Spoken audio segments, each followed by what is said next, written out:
हम वहां दोपहर से पहले पहुंच गए थे। जब मैंने केबिन के आगे एक गाड़ी रोकी तो जेसन ने मुश्किल से ही फोन से अपना सर उठाकर देखा। एयरबीएनबी पूरी तरह से पाइन और कोहरे के घने स्टैंड में अकेला खड़ा था। ये सुकून के लिए बुक करने के लिए एकदम परफेक्ट जगह थी। मैंने इंजन बंद कर दिया और ऐसा लगा जैसे सन्नाटा हमें जिंदा खा रहा हो। तो मैं बताया यहाँ कोई वाईफाई नहीं है, उसने मुझसे कहा। यही तो सबसे बड़ी बात है, मैंने जवाब दिया। उसने अपनी आंखें घुमाई, बाहर निकला। उसने एक सिगरेट निकाली जिसके बारे में उसने झूठ कहा था कि वो महीनों पहले छोड़ चुका है। मैंने धुएं को आसमान में उड़ते हुए देखा। मुझे बस एक दिन की जरूरत थी, सिर्फ एक दिन ये महसूस करने के लिए कि वो अभी भी कहीं ना कहीं मुझसे प्यार करता है। जब हम अंदर पहुंचे तो मैंने सामान खोलना शुरू किया। जेसन अपने फोन पर स्क्रॉल करता रहा और उदास हो गया। उसने हफ्तों से मुझे छुआ नहीं था। मैंने भी पूछना बंद कर दिया क्यों। 1 बजे हम दोनों चुपचाप टेबल पर खाना खाने बैठे। हमारे बीच की हवा में उन सभी पुराने तनावों की खनक थी जो सुलझ नहीं पाई थी। ऐसा लग रहा था जैसे हमारे बीच अनकही भावनाओं का घना दृश्य जंगल था। उसने शराब का अपना तीसरा ग्लास खत्म किया और मेरी तरफ देखा। तुम चुप हो, उसने कहा। बस सोच रही थी, मैंने जवाब दिया। उसने फिर कहा, वाह नया शौक है ना। उसने ऐसा ताना मारा जैसे वो दुनिया में सबसे होशियार हो। तुम एक दिन के लिए तमीज में क्यों नहीं रह सकते जेसन? क्या मैंने तुमसे कुछ ज्यादा मांगा है? हाँ, मैं इस घटिया से एयरबीएनबी में तुम्हारे साथ प्यार भरी बातें नहीं कर सकता। जब वो उठा तो उसने टेबल को धक्का दिया जिससे ग्लास जमीन पर गिरकर टूट गया। लड़ाई उस तरह से शुरू हुई जैसे हमेशा से होती थी। मुझे तुम्हें पहले ही छोड़ देना चाहिए था, उसने गुस्से में कहा और अपना ग्लास सिंक में फेंक दिया। वो टुकड़े टुकड़े हो गया, ठीक हमारी शादी की तरह। तो तुमने ऐसा क्यों नहीं किया? मैंने शांति से पूछा। उसने बिना कुछ कहे मेरी तरफ देखा, क्योंकि मैं चाहता था कि पहले तुम टूट जाओ। जेसन गुस्से में बाहर निकल गया। उसने कहा कि उसे ताजी हवा चाहिए। ना उसने कोई जैकेट पहनी और ना टॉर्च ली। वो एक बुज्जिल की तरह जंगलों में पेड़ों के बीच चल दिया। मैं उसके पीछे नहीं गई। मैंने उन टूटे हुए कांच के टुकड़ों को साफ किया जो सिंक में बिखरे हुए थे। मैं बैठ गई। मैंने जेसन की ड्रिंक खत्म की और इंतजार किया। मुझे उस चीज के बारे में जानने में ज्यादा टाइम नहीं लगा जिसके बारे में मैं पहले से जानती थी। जेसन का फोन लकड़ी के ढेर के पीछे पड़ा था। उसने कभी अपना पासवर्ड बदला नहीं था। जेसन को हमेशा से लगता था कि वो सबसे ज्यादा चालाक है। वही उसकी सबसे बड़ी गलती थी, वो और मुझे कम समझने की भी। उसके मैसेजेस मेरे सामने थे। ये कोई गलती नहीं थी, कड़वा सच था जिसे देर रात इमोजीज और वादों से पैक किया गया था। एक लड़की को किए गए मैसेजेस जिसका नाम उसने सिर्फ एल से सेव किया था। ये मैसेजेस एक बार गलती से किए हुए नहीं थे। ये कोई पछतावा नहीं था, ये लगातार हो रहा था। उसकी जिंदगी की बहुत बड़ी सच्चाई। और फिर उनमें से एक मैसेज मुझे ऐसा मिला जिसने मुझे अंदर तक जला दिया। बस बहुत हो गया, ये बहुत ही घटिया औरत है। मैं उसे इस वीकेंड पर कह दूंगा। वो मुझे छोड़ने के लिए तैयार था। उसके लिए मेरा इतना सब देने के बाद, इतना सब करने के बाद वो बस मुझे यूं ही फेंक देगा जैसे मैं कोई पुरानी फटी हुई गुड़िया हूं। नहीं नहीं, मेरे साथ ये नहीं हो सकता। उसे लग रहा था मैं अब तक नरम हूं, अभी भी प्यार से टूटी हुई और थकी हुई। वो नहीं जानता था कि मैं प्यार को बहुत पहले ही छोड़ चुकी हूं और अब उसे रणनीति से बदल लिया है। मैं फायरप्लेस के पास गई और शेल्फ पर रखे एक भारी मेटल के गमले को उठा लिया जिसे एयरबीएन के मालिक ने सजावट के लिए रखा था। मैंने उसे अपनी गोद में रखा, उसका भार अपने पर छोड़ दिया। उसे किसी के सर पर मारने की कल्पना की, जान से मारने के लिए नहीं, बस याद दिलाने के लिए। और फिर मैंने इंतजार किया। जब जेसन वापस आया उसने दरवाजे से अंदर कदम रखा। उसके शरीर से पसीना छूट रहा था और वो मुस्कुरा रहा था जैसे अभी भी उसके पास बात करने लायक कुछ था। लेना, मैं उठी, एक कदम आगे बढ़ाया और घुमाया। मेटल का गमला सीधा उसके सर के बीचों बीच जाकर लगा। एक बार के लिए उसकी आंखें चौड़ी हो गई। फिर जैसे उसका शरीर जमीन पर गिरा उसकी डोरियां कटी हुई कठपुतली की तरह हो गई। उसकी आंखें बंद हो गई। मैं उसके बगल में घुटनों के बल बैठ गई और उसकी नब्ज चेक की। कमजोर लेकिन चल रही थी, बस इतना ही काफी था। उसे लकड़ी के फर्श पर घसीटने में जितनी मेहनत लगी उतना मैंने सोचा नहीं था। वो मर चुका था। ये उसके शरीर के वजन से जांचा जा सकता था। वो किसी मरे हुए इंसान के शरीर जैसा भारी हो चुका था। और सच में ये कोई मजाक नहीं है। मैंने जोर लगाया, धक्का दिया, खींचा, पिछले दरवाजे से बाहर निकली, पेड़ों के बीच रास्ते में उसे घसीटा। केबिन के पीछे एक झरना बह रहा था। 500 फीट की गिरावट की वो असली वजह थी जिसके लिए मैंने ये एयरबीएनबी चुना था। नजारा नहीं, ना ही शांति, बल्कि इस गिरावट के लिए। ऐसी जगह जो लाशों को गायब कर देती है। मैं जेसन को किनारे तक ले आई जहां काई चिकनी हो गई थी और पानी का फुहारा मेरे चेहरे पर पड़ रहा था। वो कराह रहा था, हैरान हो गया, हिलने लगा। ये बिल्कुल सही वक्त था। मैं नीचे झुकी और उसके कानों में फुसफुसाया, मुझे धोखा देने का यही अंजाम होना चाहिए। Goodbye darling. फिर मैंने उसे धक्का दे दिया। चिल्लाने की कोई आवाज नहीं हुई, बस एक गीला क्रूर सन्नाटा था जब उसका शरीर नीचे दौड़ते हुए सफेद पानी में गायब हो गया। जब वो नीचे टकराया तो मैं 1 इंच भी नहीं हिली। पानी का बहाव उसे मीलों दूर तक ले जाएगा। चट्टानें उसका चेहरा खराब कर देंगी, ठंड उसके शरीर को सड़ने से बचाए रखेगी। कोई उसे कभी ढूंढ नहीं पाएगा। मैं वापस केबिन में गई। मैंने अपने भीगे हुए कपड़े बदले और अपने आगे का काम शुरू कर दिया। मैंने अपने हाथ पर ध्यान से एक छोटा सा कट मारा, काउंटर से टकराकर अपना कंधा तोड़ दिया, अपने हाथ से शीशा तोड़ दिया और कांच के टुकड़ों के बीच अपना खून बहने दिया। उसके बाद मैंने फोन उठाया। मुझे सिर्फ एक फोन करने की जरूरत थी। मुझे इस बात से कोई फर्क नहीं पड़ता था कि वहां कितने कम सिग्नल आ रहे हैं। कोई वाईफाई नहीं था। ये जगह हमेशा से उस काम के लिए परफेक्ट थी जो मैं करना चाहती थी। मेरा पति। मेरी आवाज उतनी ही कांपी जितनी मुझे चाहिए थी। उसे गुस्सा आ गया। उसने कहा कि वो और बर्दाश्त नहीं कर सकता। उसने मुझ पर हाथ उठाया और फिर जंगल में भाग गया। मुझे लगता है कि वो खुद को नुकसान पहुंचाना चाहेगा। उन्होंने मेरा विश्वास किया। उन्हें करना ही पड़ा। उन्होंने ऑफिसर्स को भेजा, पैरामेडिक्स। मेरे कंधों पर एक कंबल को रख दिया गया जबकि मैं लगातार रोती रही। मैंने उन्हें उसके धोखे के बारे में बताया, उन धमकियों के बारे में भी, वो निशान जिन्हें मैंने महीनों तक छुपा कर रखा था। उन्होंने मुझसे वादा किया कि वो उसकी तलाश करेंगे, जो अभी भी कर रहे हैं। हैना को एक सस्ता सा एयरबीएनबी मिला, एकांत केबिन, जंगल के नजारे और वो सभी पुराने आकर्षण जो एक मजेदार वीकेंड बिताने के लिए होने चाहिए थे। जैसे हम वहां पहुंचे, वो जगह हमें गलती हो जाने का एहसास देने लगी। सब कुछ इतना शांत था जैसे उस जगह ने कई सालों से अपनी सांसें रोक रखी हों। इसके बावजूद हम सब सेटल हो गए। हमने टकीला निकाली, अपने ड्रिंकिंग गेम शुरू की और आधी रात तक हम सभी बुरी तरह से नशे में थे। अपने अंदर के बेचैन सन्नाटे को दूर करने के लिए जोर जोर से हंस रहे थे। मैं करीब 2 बजे सोफे पर लुढ़क गया। मुझे अभी सोए हुए 1 घंटा ही हुआ होगा जब एमिली के बर्फ जैसे ठंडे हाथों ने आकर मेरे मुंह पकड़ लिया और मुझे चीखने से रोका। उसकी आंखें काफी बड़ी हो गई थी। आंखों के पुतलों में उत्साह नजर आ रहा था। लिविंग रूम अभी, उसने धीरे से कहा। मैं लड़खड़ाते हुए उसके पीछे चलने लगा। मेडिसन और हैना पहले से ही किसी चीज के आगे सर्कल बनाकर बैठे थे। लकड़ी के फ्लोर से मेटल की एक रिंग ऐसे निकली हुई थी जैसे किसी के स्किन की हड्डी हो। इसे खोलो, मेडिसन ने उत्साह से कहा। मैं नीचे झुका, उस ठंडे रिंग को पकड़ा और खींचा। वो रिंग किसी जानवर के मरने की तरह कराहती हुई आवाज करने लगी। उस बदबू ने मुझ पर इतना बुरा असर किया कि मेरा दम घुटने लगा। नम मिट्टी और कुछ ऐसी मीठी बदबू जो खराब मांस जैसी थी। मेरे फोन की टॉर्च से मैंने पत्थर की सीढ़ियों को अंधेरे में गायब होते हुए देखा। दोस्तों, हमें ऐसा नहीं करना चाहिए। मालिक ने इस बेसमेंट का जिक्र नहीं किया था, हैना ने पीछे हटते हुए कहा। लेकिन एमिली पहले ही नीचे उतर चुकी थी और वो अपनी इस ऊंची और तंग हंसी के साथ हंस रही थी, जो उसे तब आती थी जब वो डरती थी लेकिन बताती नहीं थी। बच्चों की तरह बर्ताव मत करो, है ना? बेसमेंट को बनाया नहीं गया था, इसे खोदा गया था। बस कच्ची पत्थर की दीवारें गेम ऑफ थ्रोन के काल कोठरी की तरह थी। छत नीचे दबी हुई थी जिस वजह से हमें झुककर अंदर जाना पड़ा। कोने में एक बच्चे के साइज की टेबल और कुर्सी रखी हुई थी। उसके आसपास ऐसे खिलौने बिखरे हुए थे जो किसी बच्चे के पास नहीं होने चाहिए। मुंह बंद करके सिल दी गई गुड़िया, एक हिलता हुआ घोड़ा जिसके बालों पर असली दांत लटके हुए थे। टेबल के पीछे मिट्टी की दीवार पर सैकड़ों टैली के निशान कई दशकों पुराने लग रहे थे। बाकी निशान काफी ताजा थे। मेडिसन ने टेबल से एक आधी जली हुई किताब निकाली। उसके फ्रंट पर यह नाम गड़ा हुआ था, मॉरियल। ये सुनो, उसने आखिरी पन्ने को पढ़ते हुए कहा। मॉमी को लगता है कि मुझे जला देने से मैं चला जाऊंगा। बेवकूफ मॉमी, आगे से मुझे सिर्फ गुस्सा आता है। मैं हर रात किसी नए के शरीर में आ जाऊंगा। गाइस, मुझे लगता है किसी ने यहाँ पर कुछ रीति की है।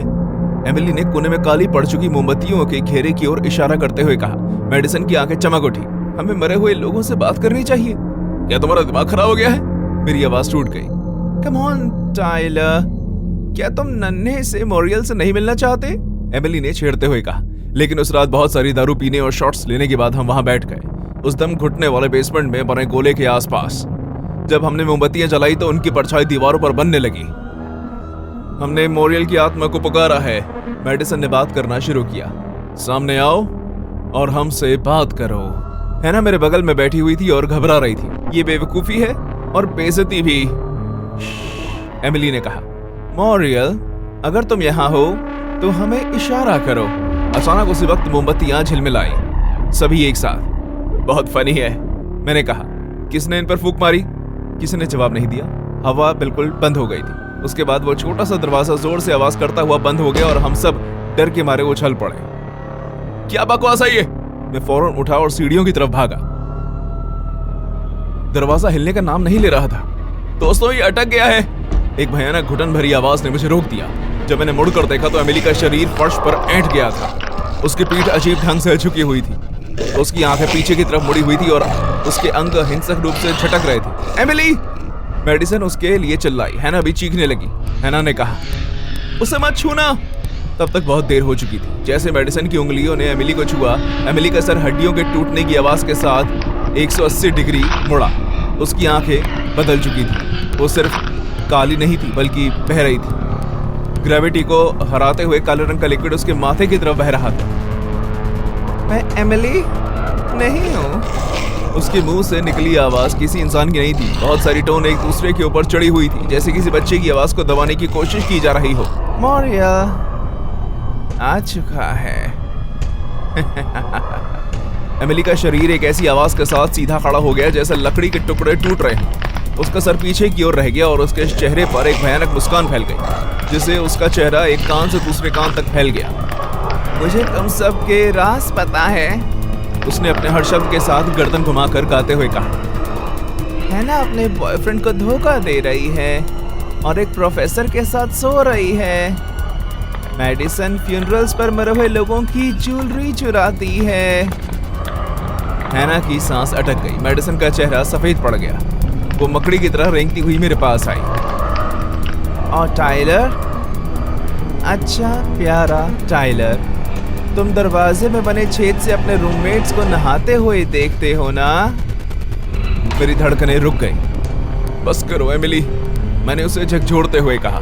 वो मेरे चेहरे से बस कुछ इंच की दूरी पर थी। उसकी सांस खट्टी और ठंडी थी। एमिली नहीं हूँ, वो चिल्लाई। उसकी आवाज कई स्वरों से बट गई। फिर वो मुझ पर झपटी। उसके अंदर बहुत ताकत आ गई थी, जिससे उसने मेरे गले को जकड़ लिया और अपने नाखूनों को मेरे गले में दबा दिया। मेरी आंखें दम घुटने के कारण पीछे की ओर घूम गई। एमिली के हाथों में ना जाने कैसे इतनी जान आ गई थी। जब मेडिसन ने मुझे बचाने की कोशिश की तो एमिली ने उसे कमरे में एक कोने में फेंक दिया। हैना चिल्लाई, मम्मी ने मुझे बंद करने की कोशिश की थी। एमिली, मॉरियल ने मेरे चेहरे से कुछ इंच दूर रहते हुए बड़बड़ाते हुए कहा, जैसे तुम बंद हो जाओगे हमेशा, हमेशा के लिए। अचानक हैना ने एमिली के सर पर चीनी मिट्टी की गुड़िया पटक दी। वो गिर पड़ी, जिससे उसकी पकड़ ढीली पड़ गई। हमने उसे सीढ़ियों से घसीटा। इस बार जाल का दरवाजा आसानी से खुल गया, बहुत आसानी से, जैसे कि वो चाहता था कि हम चले जाएं। हम लिविंग रूम में घुस गए। सुबह का सूरज खिड़कियों से होकर आ रहा था। एमिली के सर से खून बह रहा था। वो अभी भी बेहोश थी। फिर से उसकी आंखें झुक गई। जब वो कराहने लगी और पलकें झपकाने लगी तो हम भाग गए। हालांकि इस बार उसकी आम भूरे रंग की आंखें कंफ्यूज डरी हुई हमें घूर रही थी। वो चिल्लाने लगी, जानवरों जैसी डरावनी आवाजें। फिर उसने उल्टी की।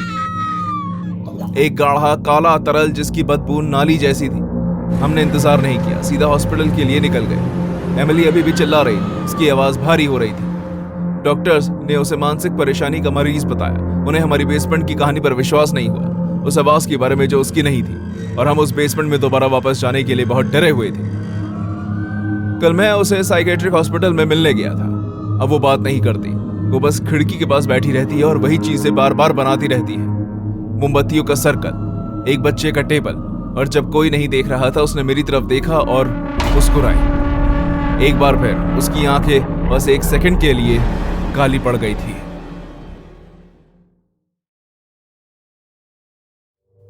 इसकी शुरुआत एयरबीएनबी से हुई। शहर से दूर एक छोटा सा सुंदर घर जो हमारी शादी को बचाएगा, मार्क ने कहा। घर से दूर, रोमांटिक, महीनों तक खामोश डिनर और अलग अलग बिस्तरों पर सोने के बाद हमें बस यही चाहिए था, और मैं पूरी तरह से इसके लिए तैयार थी। जैसे ही हम पहुंचे हमें घर में फैली बदबू ने घेर लिया, बासी और मीठी, सड़ते हुए फूलों की तरह। वहां काम कर रही बूढ़ी केयरटेकर हमारे सामने खड़ी थी। उसने मेरी मुस्कान का जवाब नहीं दिया। जो तुम्हारा नहीं है उसे हाथ मत लगाना, उसने हमसे कहा, और अपने ठंडे हाथों से मेरे हाथ में घर की चाबी दी। जब उसने अपना हाथ मेरे हाथ पर दबाया तो उसके नाखून मुझे हल्के से चुभे। इस घर में कुछ चीजों को अकेला रहना पसंद है। मेरी आंखें उसकी आंखों के पीछे बेडरूम तक गई, और तब मैंने उसे देखा। एक पलना, छोटा और पुराना, उसकी गहरे रंग की लकड़ी कई बरसों से पॉलिश नहीं हुई थी। वो कमरे के कोने में ऐसे रखा हुआ था जैसे कोई मकड़ी हमला करने के लिए तैयार बैठी। वो इतनी अजीब लग रही थी कि मेरे रोंगटे खड़े हो गए। अजीब सजावट है, मार्क ने बैग रखते हुए कहा, बुड़बुड़ाते हुए कहा। मैंने सर हिलाकर हाँ कहा। मेरे मुंह सूख चुका था। उस चीज में कोई बात तो थी जो भूख जैसी लग रही थी। उस रात में मार्क के खराटों की आवाज से उठ गई, भारी और धीमी। कुछ और भी था जो सांस ले रहा था, रस भरी गीली आवाज में। वो कोने से आ रही थी। चरमराहट की आवाज हुई। मेरा शरीर अकड़ गया।